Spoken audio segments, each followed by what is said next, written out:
আজকে আমাদের বিষয় বায়ুমণ্ডল। প্রকৃতি ও বৈশিষ্ট্যগতভাবে বায়ুমণ্ডলকে 6 ভাগে ভাগ করা হয়। প্রথম সর্বনিম্ন স্তরের নাম ট্রোপোস্ফিয়ার।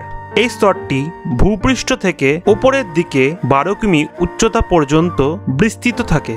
ভূপৃষ্ঠের সংলগ্ন অঞ্চলে এর গড় উষ্ণতা হয় 15 ডিগ্রি এবং উচ্চতা বৃদ্ধির সাথে সাথে এই অঞ্চলের তাপমাত্রা কমতে থাকে এবং সেটা সর্বনিম্ন হয় -56 ডিগ্রি সেন্টিগ্রেড। এই অঞ্চলের প্রধান গ্যাসগুলি হল নাইট্রোজেন, অক্সিজেন, কার্বন ডাইঅক্সাইড, জলীয় বাষ্প। এছাড়াও এই স্তরের বায়ুতে ধূলিকণা, জলীয় বাষ্প, মেঘ ইত্যাদির উপস্থিতির জন্য ঝড়, বৃষ্টি,